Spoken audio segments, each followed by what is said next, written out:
84 दिवस, इतनी दीर्घ यात्रा। किंतु मैंने तो माँ को वचन दिया था कि मैं शीघ्र लौटूंगा। भैया, आपको तो ज्ञात ही है। हम ज्ञानारी जी को शीघ्र मुक्ति दिलाने का प्रयास करेंगे, जिससे शीघ्र यहाँ आकर आपको एवं पिताश्री को मिलाने का प्रयास कर सके। माँ, ऋषि जगश्व भी मरणासन अवस्था में है। माँ अकेली है।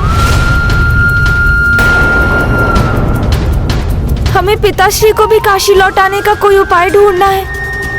किंतु यहाँ भी ज्ञानारी और सुबोध के भले के लिए ज्ञानारी जी को दिए वचन से बंध गया हूँ मैं। उनकी यात्रा संपन्न होने तक यहीं रहना होगा मुझे। अब इस दुविधा को कैसे सुलझाऊं मैं?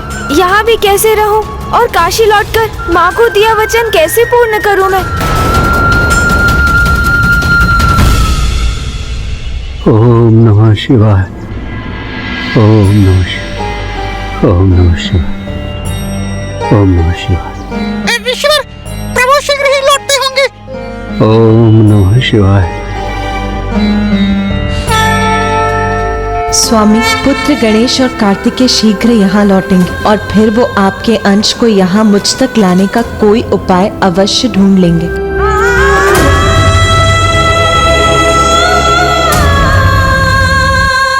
प्रभु गणेश जी, क्या आप मेरे पिताश्री को देख पा रहे हैं? तो मुझे बताइए ना, कहाँ पहुँचे हैं वो? अवश्य सुबोध।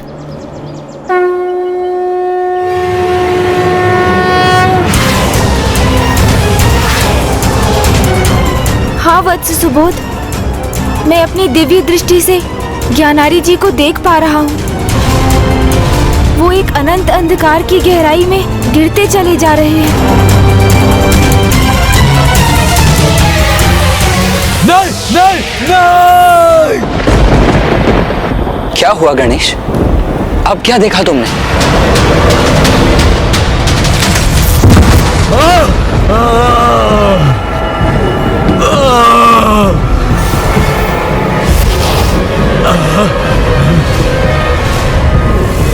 उठो, अभी तुम्हें महापथ पर यमलोक की ओर आगे बढ़ना प्रारंभ करना है।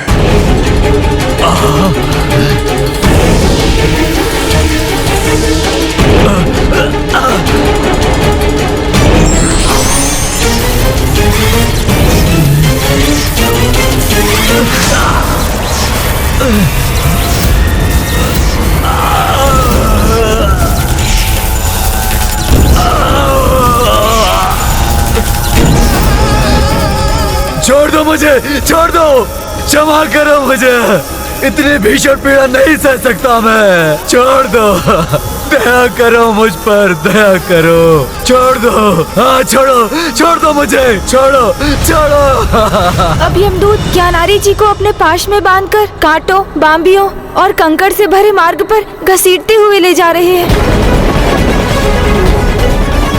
पुत्र सुबोध, अब आपके पिता एक नदी के तट पर पहुंचेंगे।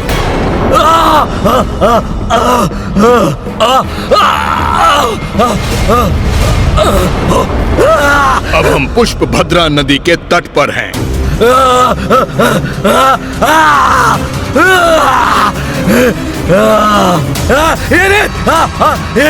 अग्नि की समान ताप है इसका। इसके प्रचंड ताप से झुलस रहा हूं मैं।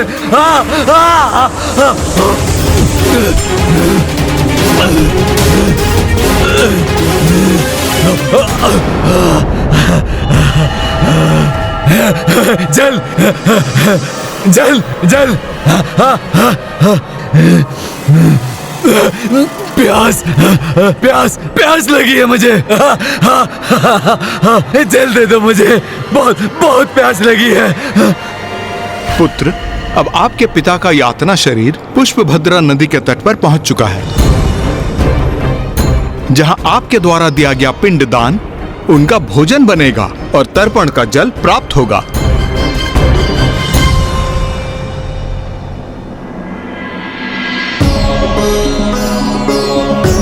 इदं पिंडम ते मया दीयन्ते तो प्रतिष्ठन्ताम्।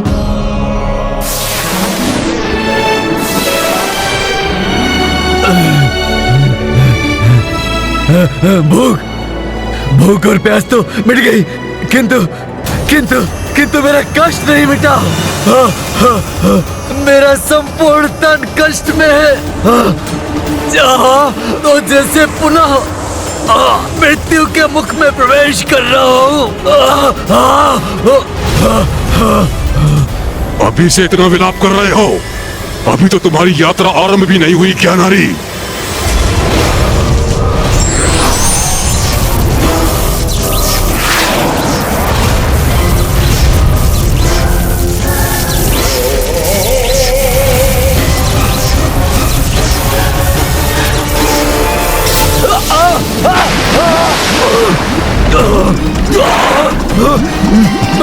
मैं डूब रहा हूँ।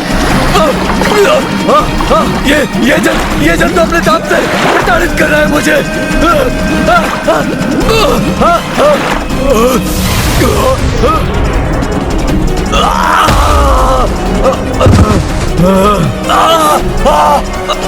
कष्ट तो बढ़ते जा रहे हैं।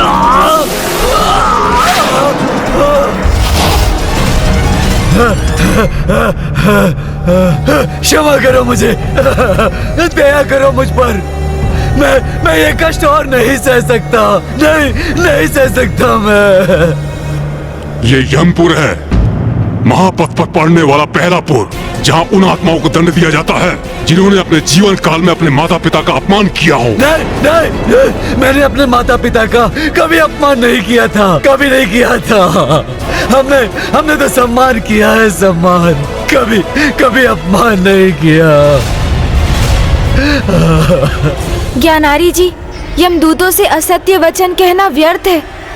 उनसे आपका कोई सत्य छिपा नहीं। क्या हुआ प्रभु गणेश जी? मेरे पिता कुशल तो है ना? नहीं वत्स सुबोध, अब वो याम्यपुर पहुंच गए हैं, जहां उन्हें अपने एक पाप का भीषण दंड प्राप्त होगा।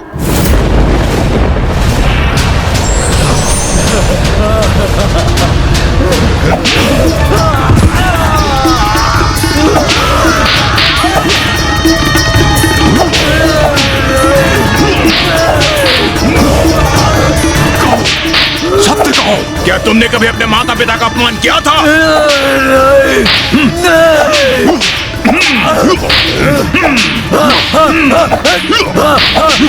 किया था। बहुत बुरा पुत्र था मैं। जब बाल्यावस्था में था, अपने पिता का अपमान और तिरस्कार करने का अपराध किया था मैंने। मुझसे भूल हो गई, मुझे क्षमा करो मुझे। और कोई अपराध और कोई पाप नहीं किया मैंने। तो क्या आप दोनों मुझे यमराज के समक्ष प्रस्तुत करेंगे?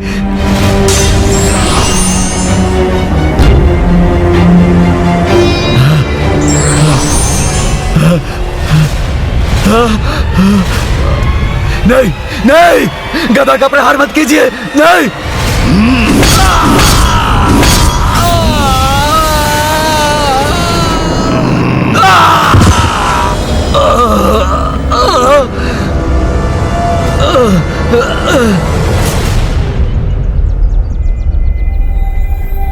गणेश, अब क्या अपनी दिव्य दृष्टि से तुम कुछ देख पा रहे हो?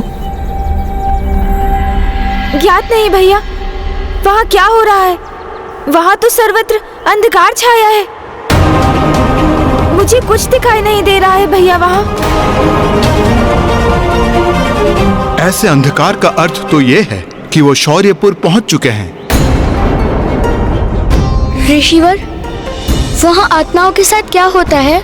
ऐसा सुना जाता है वत्स कि शौर्यपुर के राजा अत्यंत भयंकर हैं और उसके दर्शन मात्र से आत्मा भयभीत हो जाती है। और कुछ यातना शरीर तो वहां से आगे बढ़ने में असमर्थ हो जाते हैं।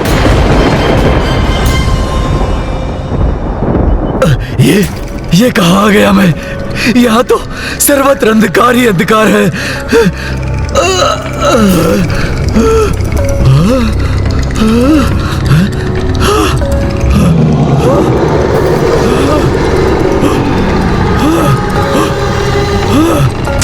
क्या नारी, क्या नारी, क्या तुमने अपनी मनुष्य योनि में कोई सत्कर्म कार्य किए थे?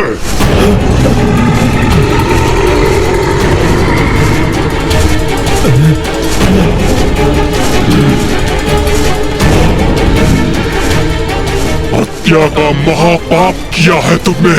धर्म कर्म में लीन ऋषि मुनियों की हत्या की है तुमने। शौर्यपुरी में अब तुम्हारे इस महाअपराध का दंड प्राप्त होगा। तुम्हें तो अब मेरी भीषण अग्नि का प्रकोप सहना पड़ेगा।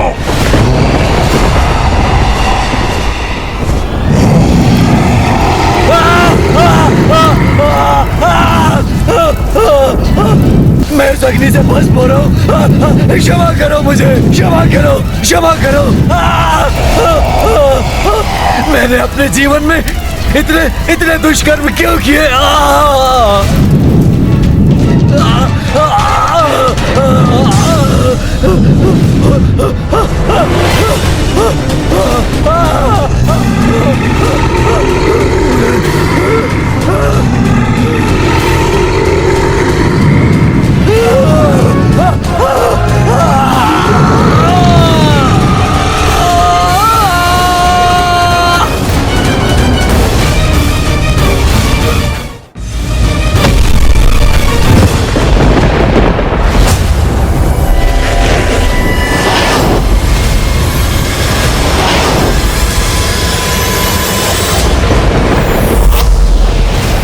सहायता करो मेरी, सहायता, सहायता।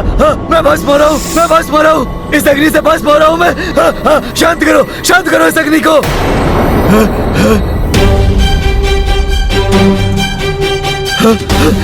अग्नि तो शांत हो गई, किंतु उसका कष्ट और पीड़ा अभी भी हो रही है मुझे।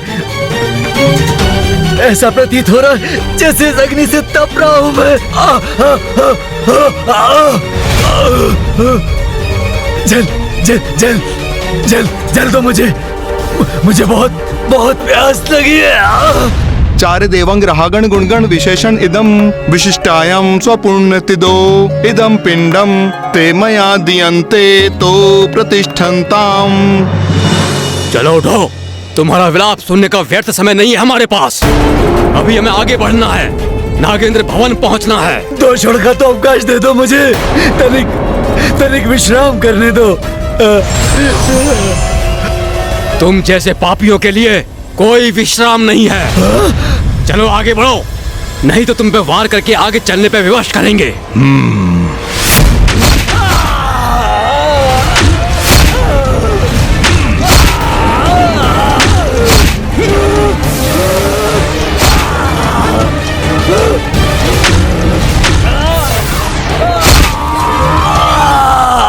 तृतीयपुर नगेंद्र भवन पहुंच गए हैं, जहां ज्ञानारी जी को अपने जीवन काल में कोई भी यज्ञ ना करने का दंड प्राप्त हो रहा है।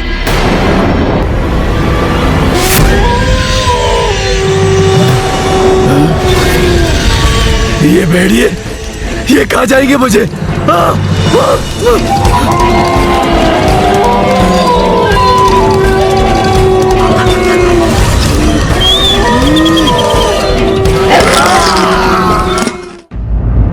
अब वो चतुर्थपुर गंधर्व नगर पहुंच गए हैं, जहां ज्ञानारी जी ईश्वर की पूजा में अवरोध उत्पन्न करने के लिए दंडित हो रहे हैं।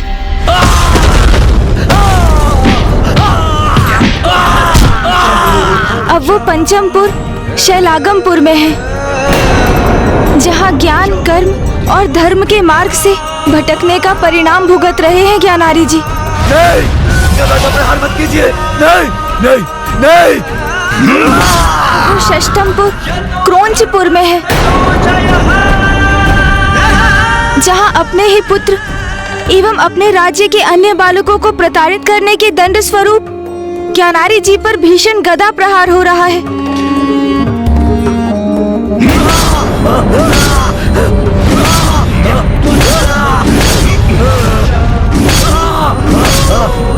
अब वो सप्तमपुर क्रूरपुर को पार कर 8वें पुर विचित्र भवन में है, जहां ज्ञानारी जी को तपते कोयले के अंगार पर स्थित होकर स्त्रियों के अपमान का दंड भोगना पड़ रहा है।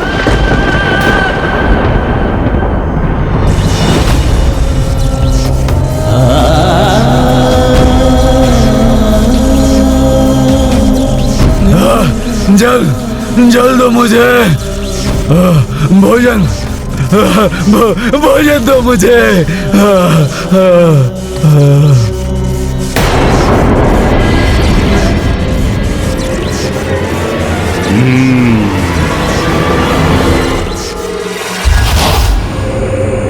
जल, जल दो मुझे, भोजन, भोजन दो मुझे, मुझे बहुत प्यास लगी है, जल दो मुझे। हम वैतरणी नदी के तट पर पहुंच चुके हैं।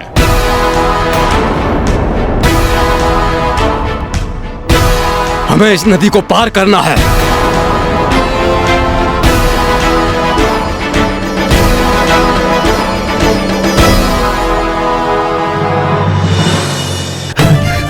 मेरे कष्टों में कुछ तो विराम होगा अब। इस नदी को पार करते समय मैं इस नौका पर तनिक विश्राम तो कर सकूंगा।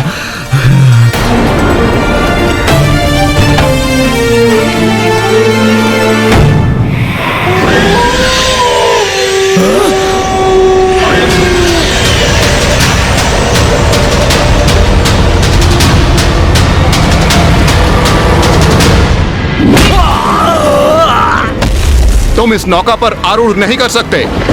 उसके लिए तुम्हें अपने जीवन में कुछ पुण्य करने चाहिए थे। कहो, तुमने कभी कोई पुण्य किया था?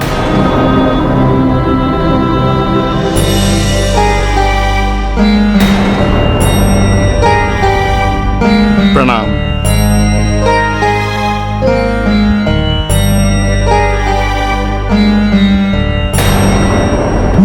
मेरे साथ ऐसा अन्याय क्यों? हाँ?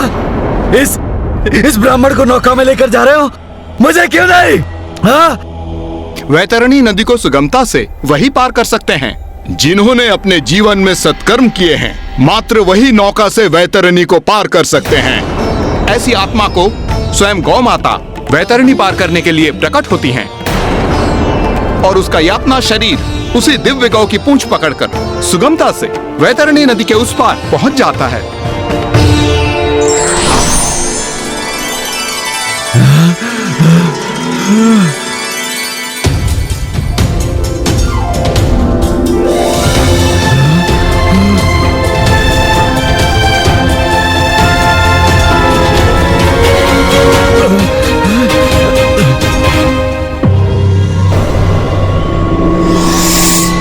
क्या तुमने अपनी जीवन में कभी सत्कर्म या गोदान का पुण्य कमाया है? नहीं, नहीं। तब तुम्हें कोई अधिकार नहीं इस नौका पे आने का। मैं ये वैतरणी नदी कैसे पार करूंगा? मेरी यात्रा कैसे पूर्ण होगी?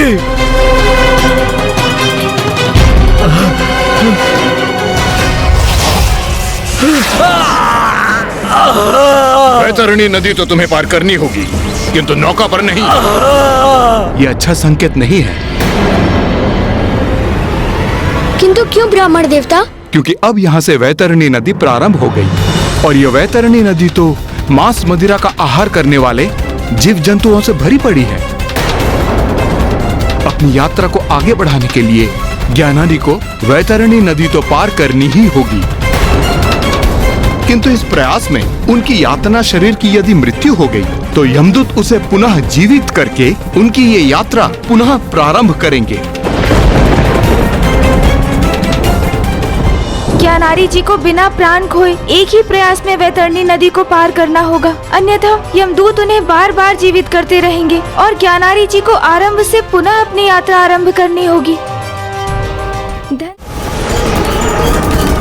इसका यातना शरीर तो निष्प्राण हो गया।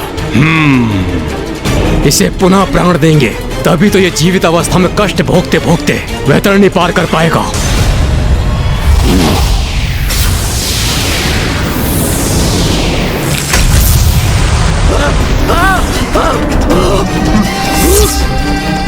मुझे जीवन क्यों किया?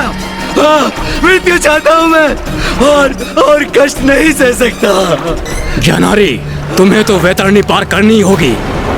जो तुम्हारा यातना शरीर जीवित अवस्था में ही कर सकता है। और स्मरण रहे, जितनी बार तुम्हारा यातना शरीर मृत अवस्था में जाएगा उसे हम पुनः जीवित करेंगे। तुम्हें ये कठिन यात्रा पुनः आरंभ करनी होगी। नहीं, नहीं, नहीं।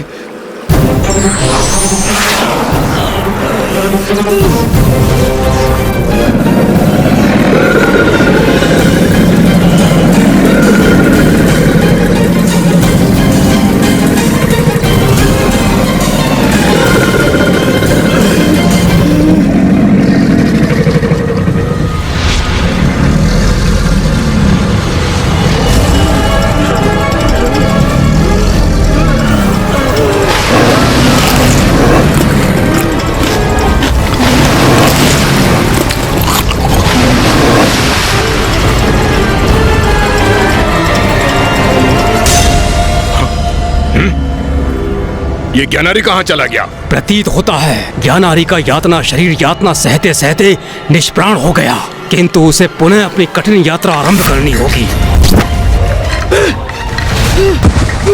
मुझे और यातना मत दो, छोड़ दो मुझे, मुझसे मत करवाओ ये कठिन यात्रा। तो अंततः इसने वैतरणी पार कर ही ली।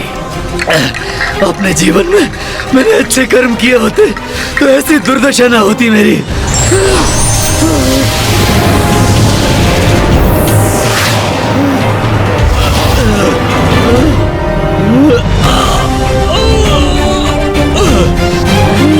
मेरे शरीर को तो यथावत कर दिया तुमने, किंतु अभी भी कष्ट हो रहा है मुझे, जैसे वो भयंकर जीव मेरे शरीर को नोच नोच कर मेरा भक्षण कर रहे हो। मुझे बहुत प्यास लगी है। जल दो मुझे। भूख लगी है मुझे, भोजन दो मुझे, भोजन दो। ब्राह्मण देवता, और कितनी यातना सहनी होगी मेरे पिताश्री को? उनकी ये यात्रा कब संपन्न होगी? वत्स सुबोध, तुमने तो अभी 8वें माह का ही पिंडदान किया है, और इस यात्रा की अवधि तो 1 वर्ष की होती है ना। अभी तो ज्ञानारी जी को यमलोक पहुंचने में 4 माह और लगेंगे। मुझे ऋषि जैगेश्वी की चिंता सता रही है। माँ को भी शीघ्र लौटकर पिताश्री को काशी लौटाने का वचन दिया है मैंने। ज्ञानारी और सुबोध के प्रति अपना दायित्व संपन्न होते ही मुझे वहाँ लौटना होगा।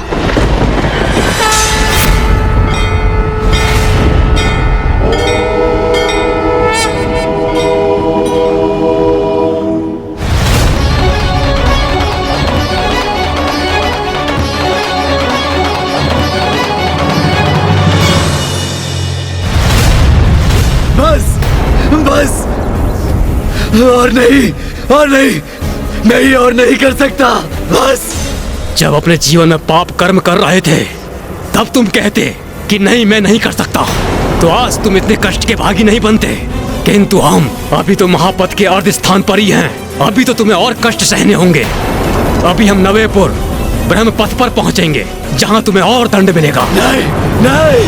अपनी प्रजा को आतंकित करने का, अपनी शक्ति से उन्हें अपने समक्ष झुकने को विवश करने का दंड देने हेतु यमदूत ज्ञानारी जी पर परित प्रहार कर रहे हैं।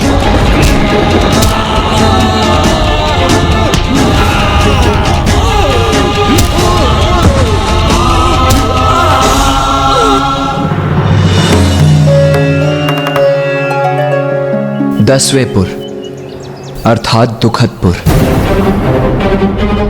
अपने राज्य के वृद्ध जनों को अपना दास बनाकर उन्हें पीड़ित करने का दंड प्राप्त हो रहा है उसे। अब ज्ञानारी जी 11वें नानाक्रंदपुर में प्रवेश कर मदिरा पान कर निर्बलों पर अत्याचार करने के कारण वे यातना पा रहे हैं।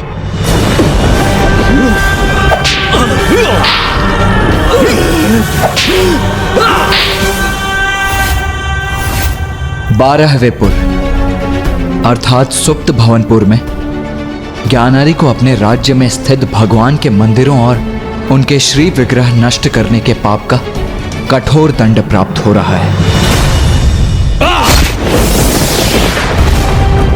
13वें और 14वें रौद्रनगर और पर्योवर्षण में ज्ञानारी जी को स्वयं को ईश्वर घोषित करने का दंड दिया जा रहा है।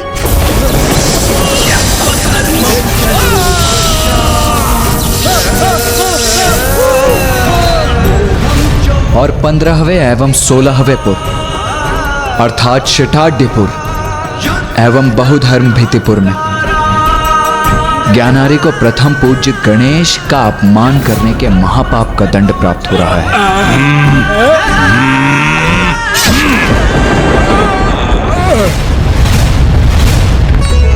अदपूर्वचारित दिवंग ग्राहगण गुणगण विशेषण इदम विशिष्टायाम स्वपुण्यतिदो इदम पिंडम ते मया दियन्ते तो प्रतिष्ठन्ताम। प्रभु गणेश जी, अब तो मेरे पिताश्री सभी 16 को पार कर चुके, तो अब तो उन्हें उनके कष्टों से छुटकारा प्राप्त होगा ना? तुम्हारी यात्रा आरंभ हुए 1 वर्ष की अवधि बीत चुकी है। देखो, वहां देखो ज्ञानारी।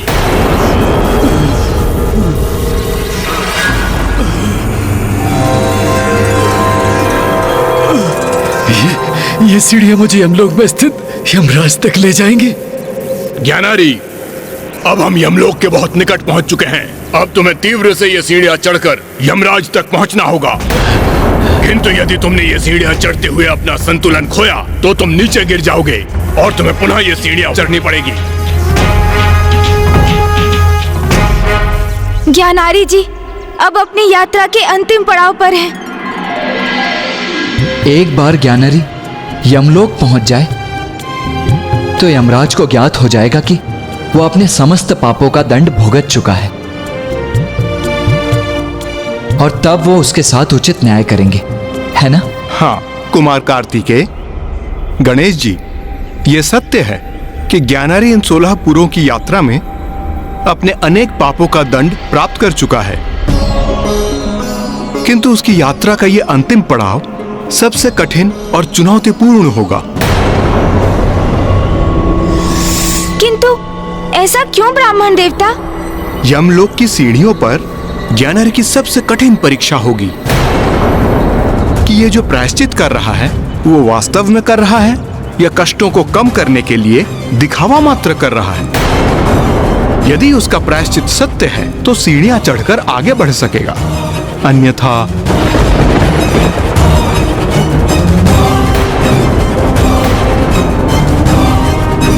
वो नीचे गिरेगा और उसे ऊपर चढ़ना पुनः आरंभ करना होगा।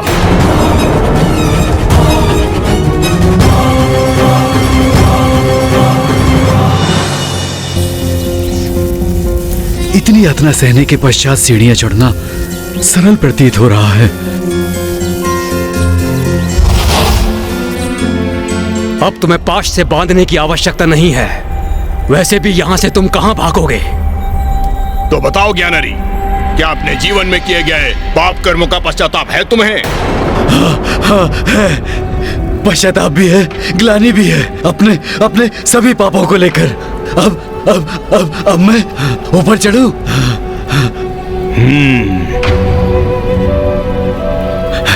मुक्ति अब प्राप्त होगी मुझे, मुक्ति। इन सीढ़ियों को पार करते ही मैं इन सभी कष्टों से मुक्त हो जाऊंगा।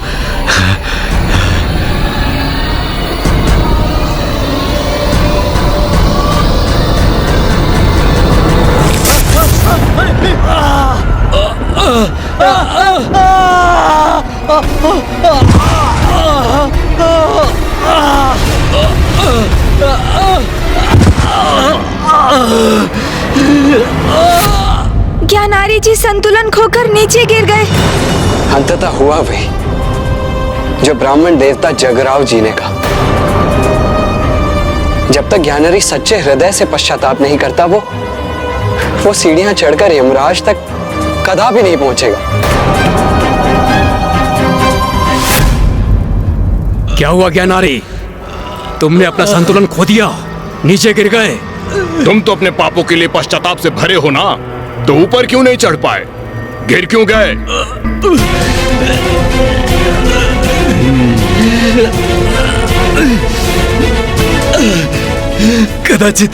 कदाचित मैं बहुत तीव्र गति से ऊपर चढ़ने का प्रयास कर रहा था।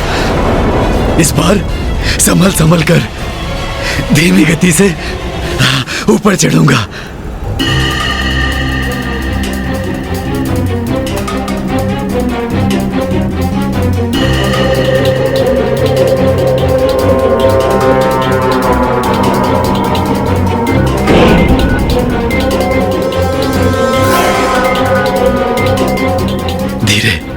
धीरे धीरे आगे बढ़ूंगा तो अवश्य अपना संतुलन बनाए रखने में और ऊपर यमराज के समक्ष पहुंचने में सक्षम होऊंगा मैं, जो मेरे साथ न्याय कर मेरे आगामी लोक को निर्धारित करेंगे।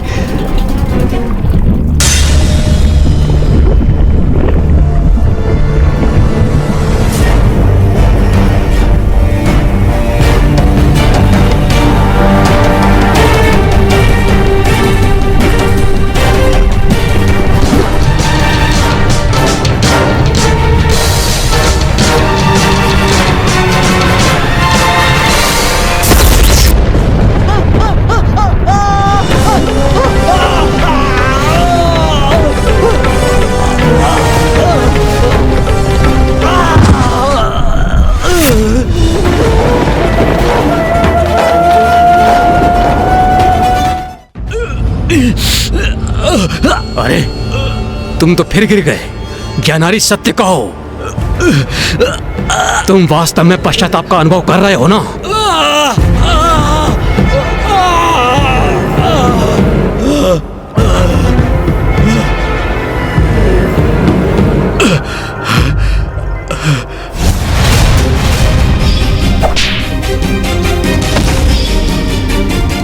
मैंने गणेश जी के नाम का जाप आरंभ किया है। आप मेरा सुझाव माने तो आप भी मेरे साथ गणेश जी के नाम का जाप आरंभ कीजिए। बहुत सुंदर और मधुर है उनके नाम का जाप। ओम गण गणपते नमः।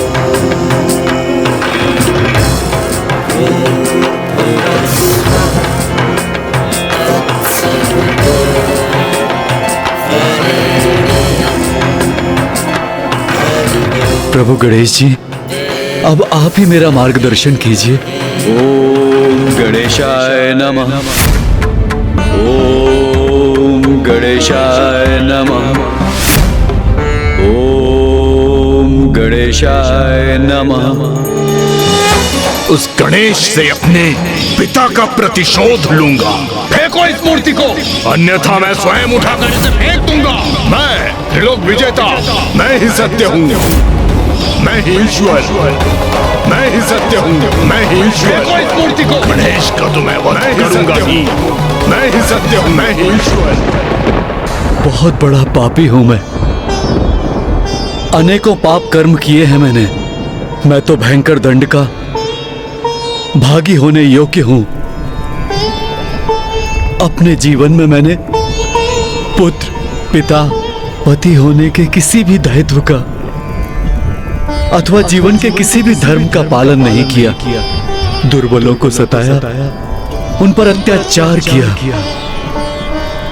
प्रथम पूज्य गणेश जी का अपमान करने का घोर पाप किया है मैंने।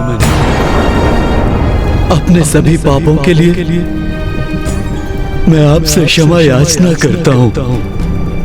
क्षमा कीजिए प्रभु, क्षमा कीजिए मुझे। प्रभु गणेश जी, मुझे क्षमा कीजिए। मुझ पापी को क्षमादान दीजिए प्रभु, क्षमादान दीजिए प्रभु। ज्ञानारी,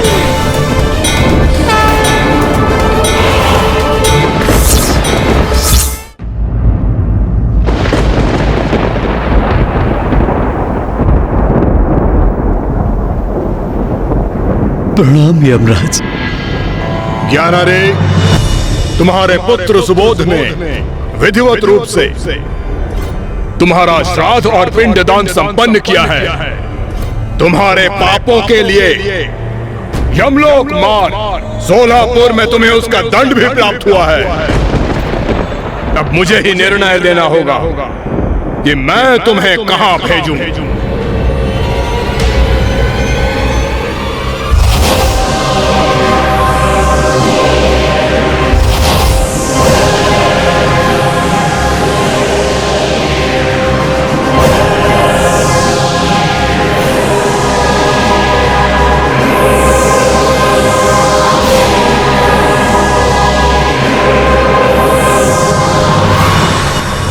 तुमने अन्य पापों के साथ स्वयं को ईश्वर घोषित करने का महापाप किया है।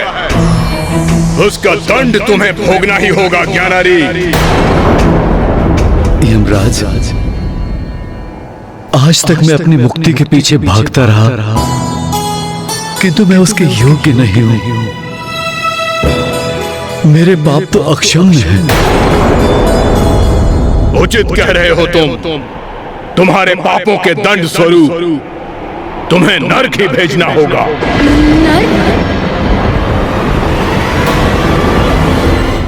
धन्यवाद, धन्यवाद यमराज, धन्यवाद।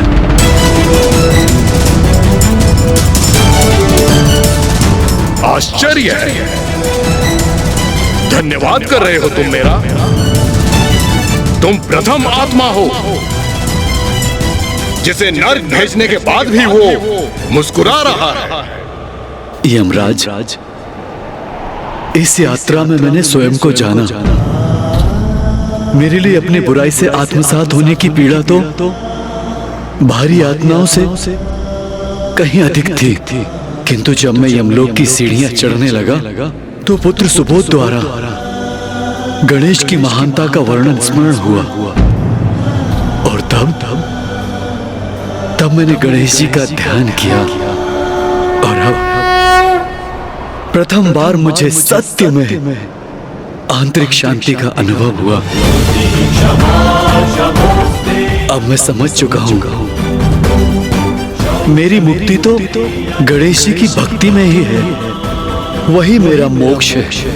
इसलिए मैं आपका आभारी हूं कि आप मुझे नरक भेज रहे हैं, क्योंकि कष्ट और वेदना का अनुभव किए बिना मैं प्रथम पूज्य गणेश जी की शरण में नहीं आता। और अब नरक की यातना को भोगते हुए मैं अनंत काल तक गणेश जी का नाम ही जपता रहूंगा। प्रभु गणेश जी, अब मैं समझा मेरे पिताश्री नर्क जाने में इतने प्रसन्न क्यों हैं। क्योंकि उन्हें अब जितना कष्ट होगा वो उतना ही आपकी भक्ति में लीन होते जाएंगे। अंततः मेरे पिता को आपके भक्ति के आनंद का आभास हो ही गया।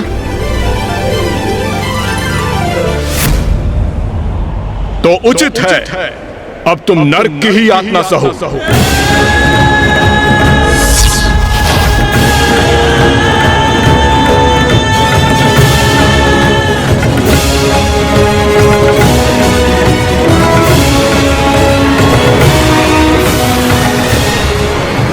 रुक जाओ ज्ञानारी, रुक जाओ।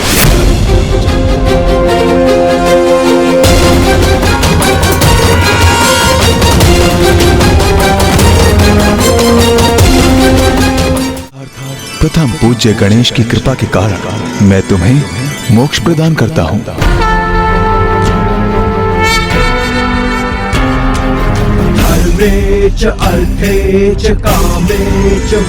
ओम गण गणपते नमः।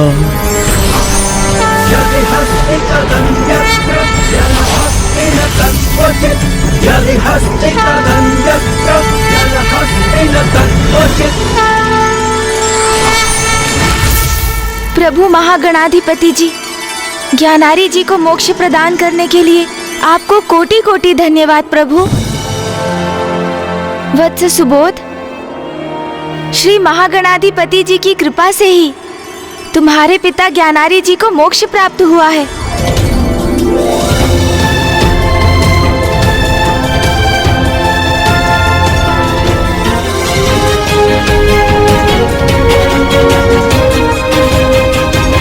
प्रभु गणेश जी, ये आपकी कृपा का ही तो परिणाम है।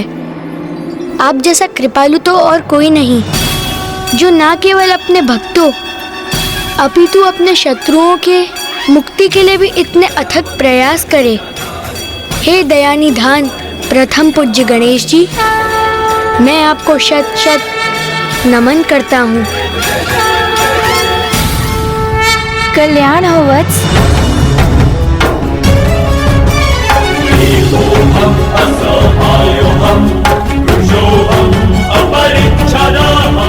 गुरुदेव, आपने ही मेरे भीतर गणेश जी के प्रति भक्ति की लौ जागृत कर मुझे उचित मार्ग दिखाया।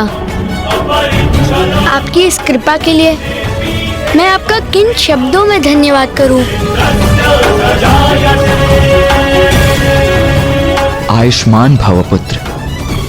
वत्स सुबोध, शिष्य की सफलता ही गुरु का पुरस्कार होता है। तुम एक योग्य शिष्य हो और तुम्हारे भीतर भक्ति का वास तो सदा से ही था। मैंने तो मात्र तुम्हारा मार्गदर्शन किया है।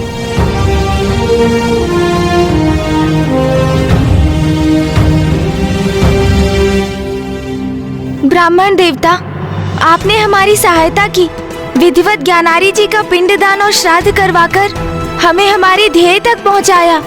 उसके लिए आपको अनेकों धन्यवाद ब्राह्मण देवता।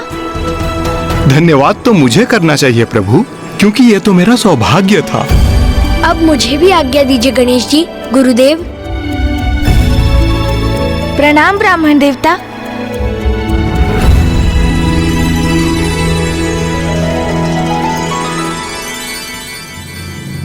भैया, श्री महागणाधिपति जी की कृपा से ज्ञानारी जी की समस्या का समाधान तो हो गया, किंतु अभी उससे भी बड़ी उलझन को सुलझाना तो शेष है। हाँ गणेश, अब हमें शीघ्र अतिशीघ्र काशी लौटकर पिताश्री को माँ के निकट काशी लौटाने का उपाय करना होगा। वहां ऋषि जैगश्वे भी पिताश्री के दर्शन के लिए व्याकुल हैं, अन्यथा वो अपने प्राण त्याग देंगे।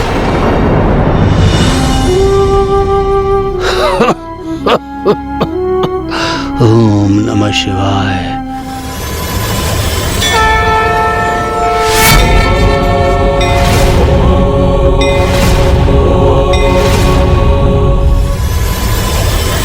भैया, काशी में वो उपाय नहीं मिलेगा। तो उसके लिए हमें कहाँ जाना होगा गणेश? उसके लिए हमें पिताश्री के पास जाना होगा भैया, मंदार पर्वत पर।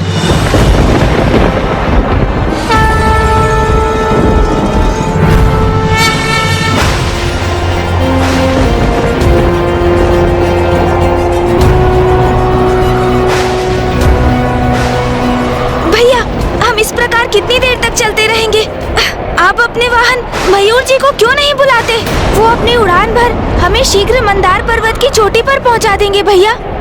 उचित है गणेश। मयूर जी!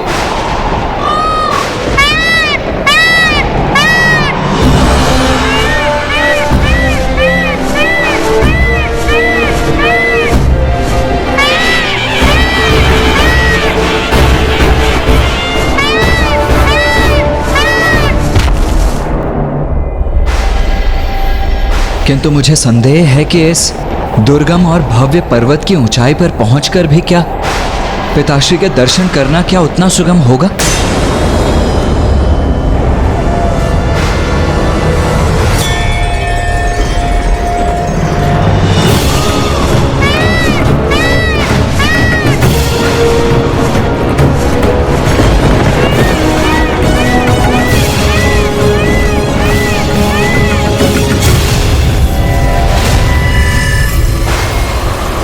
गणेश, ये हिम का बवंडर तो और भी प्रबल होता जा रहा है और ये तीव्र वायु प्रवाह हमें इस पर्वत की ओर ही ढकेल रहा है।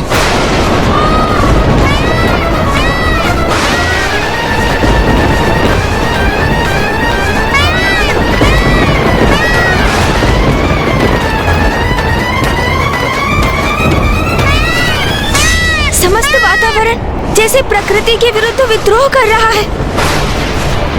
ये संकट भरा मार्ग हमें शीघ्र पार करना होगा भैया।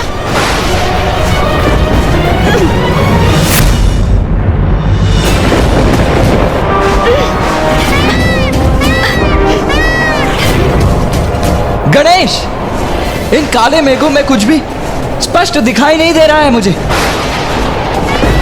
भैया, यहाँ का वातावरण तो पिताश्री के अंतर्मन के समान ही आविष्ट है। उनका हृदय भी वेदना के काले मेघों से ही जूझ रहा है। इसलिए मैं पिताश्री से ही प्रार्थना करता हूँ कि वही हमें उन तक पहुँचने का मार्ग दिखाएं। पिताश्री, हम आप तक पहुँच सके, हमें ऐसा सामर्थ्य प्रदान कीजिए। हमारे यहाँ आने का एकमात्र कारण माता का दुख और आपका एकाकीपन है। माता आपसे विलग होकर अत्यंत पीड़ित और संतप्त हैं। पिताश्री, आपको लौटाकर हम आपका एवं माता का दुख दूर करना चाहते हैं। महादेव, आपका पुत्र गणेश आपको पुकार रहा, आपकी याचना कर रहा है।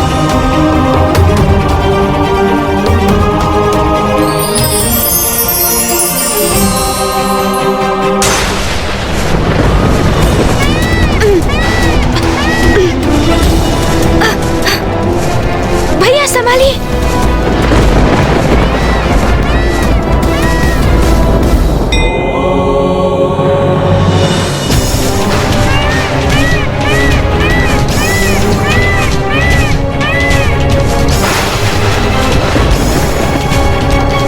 वो देखो गणेश,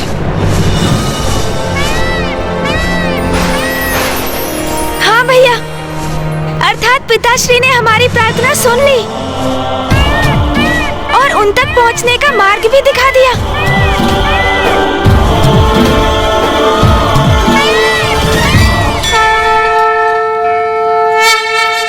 प्रणाम पिताश्री। प्रणाम मामाश्री। प्रणाम फूफा जी।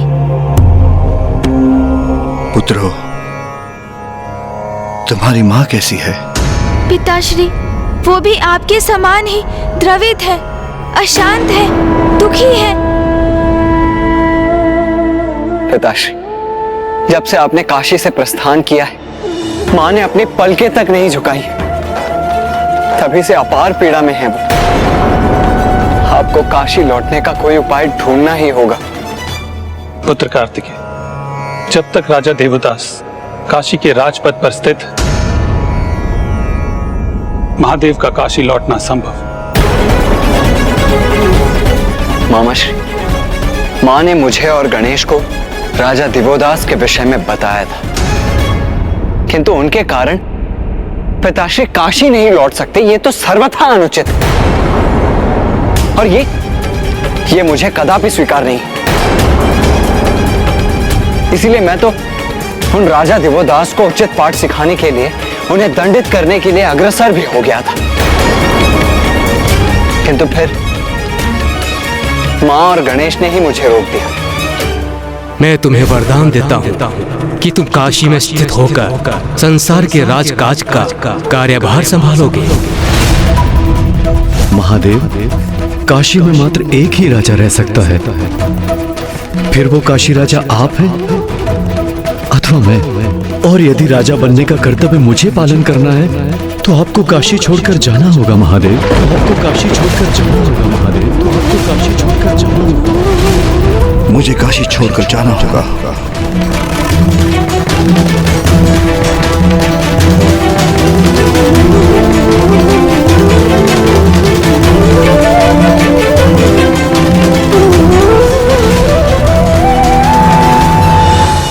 उचित किया तुम्हारी माँ ने।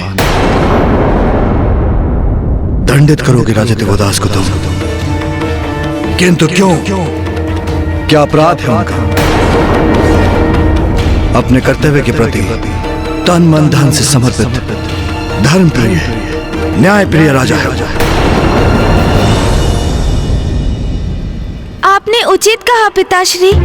कर्तव्य परायण है वो, धर्म परायण है। उनके राज में काशी में शांति है, धर्म है, न्याय है, समृद्धि है। किंतु काशी अपनी आत्मा से रिक्त है पिताश्री, क्योंकि अब वहाँ शिव नहीं है।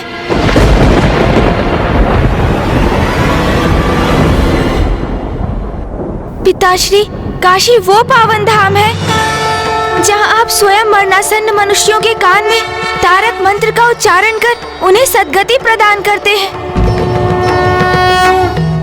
इसलिए समूचे ब्रह्मांड में सर्वाधिक विशिष्ट है काशी।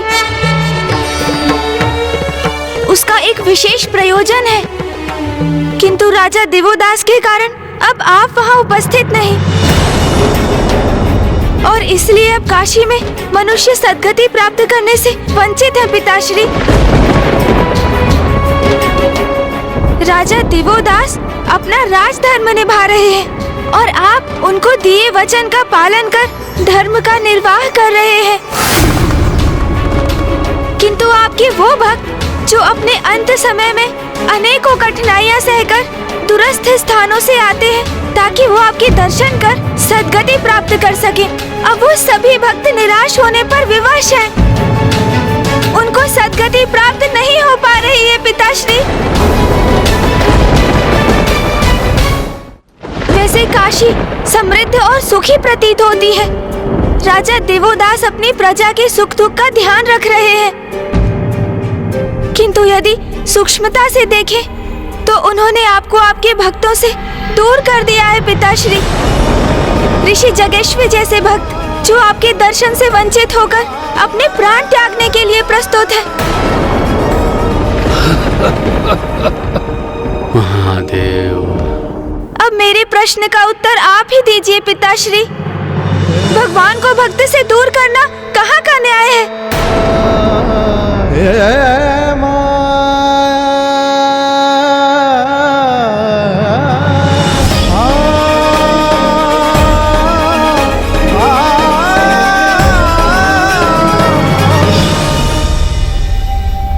जो भी हो राजा दिवोदास को दिए गए मेरे वचन को कोई भंग नहीं करेगा। काशी में किसी के हस्तक्षेप की अनुमति नहीं दूंगा मैं।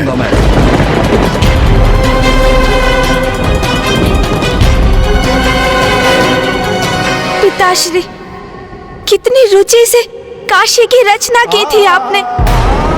उसके प्राण तो आप हैं। आपसे विहीन होकर काशी प्राण विहीन हो चुकी है और इससे तो संपूर्ण ब्रह्मांड में असंतुलन उत्पन्न हो रहा है। परिवर्तनशील संसार में यथास्थिति का स्थायित्व वो कहाँ उचित है? जो राजा दिवोदास ने काशी में उत्पन्न कर सर्वाधिक हानि तो स्वयं की ही की है, क्योंकि मनुष्य योनि में जन्म का तो एकमात्र उद्देश्य है आत्मा को मोक्ष की प्राप्ति। आत्मा का आपसे परम ब्रह्मेश्वर से एकीकार होना। किंतु राजा दिवोदास क्या स्वयं अपनी आत्मा के उद्धार को नहीं रोक रहे हैं? बाल्यावस्था, ब्रह्मचर्य, गृहस्थ आश्रम और अंततः वानप्रस्थ, ये 4 आश्रम है मनुष्य जीवन के। किंतु राजा दिवोदास वानप्रस्थ में जाने के योग्य होकर भी गृहस्थ आश्रम में ही स्थित है। उससे मुक्त होकर आपके ध्यान में लीन होने का अवकाश कहाँ पाया है उन्होंने? पिताश्री, काशी आपका निवास है।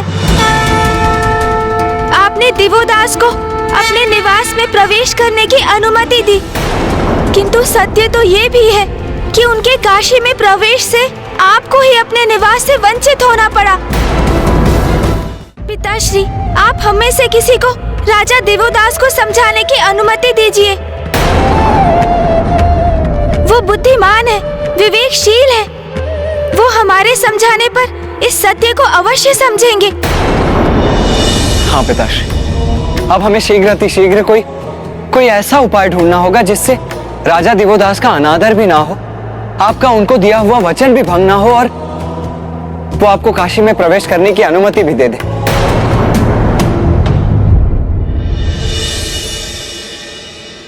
हमारे पास अधिक समय नहीं है पिताश्री, क्योंकि यदि हमने विलंब किया तो ऋषि जगेश्वर अपने प्राण त्याग देंगे और हम सभी पर ब्रह्म हत्या का दोष लग जाएगा।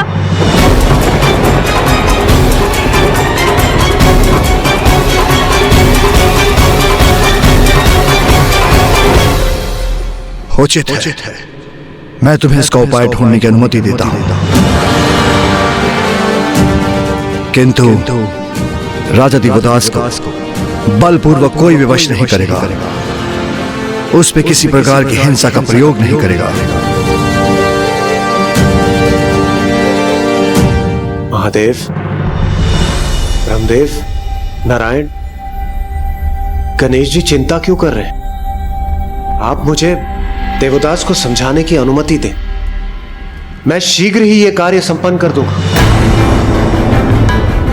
उचित है इंद्रदेव, किंतु स्मरण रहे, कोई हिंसा, कोई अनुचित नहीं होना चाहिए। हम देवताओं को आपने एक लंबी अवधि से हमारी ही काशी से विलक कर रखा है देवता, किंतु अब समय आ गया है आपको उसका भारी मूल्य चुकाने का। इसका ऐसा उपाय करूंगा मैं कि ना बल का प्रयोग होगा और ना ही हिंसा, और राजा दिवोदास स्वयं महादेव को काशी लौटने की विनती करेंगे। सर्वेषां स्वस्ति भवतु, सर्वेषां शान्तिर्भवतु, सर्वेषां पूर्णं भवतु, सर्वेषां मङ्गलं भवतु।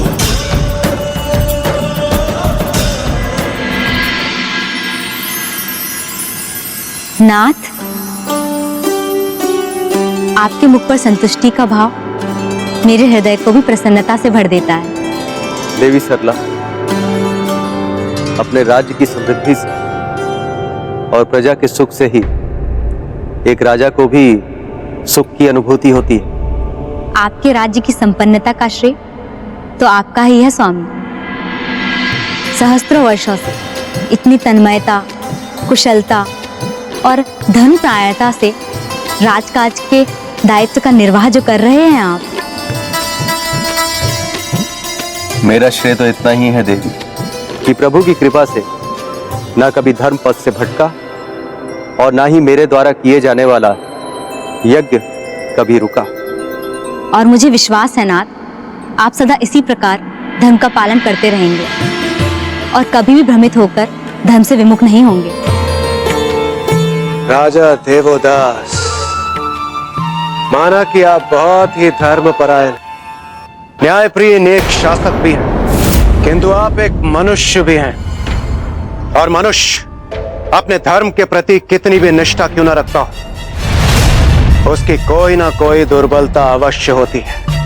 अब मैं देवराज इंद्र तुम्हारी ऐसी परीक्षा लूंगा कि तुम्हारी सारी दुर्बलताएं मेरे समक्ष प्रकट हो जाएंगी।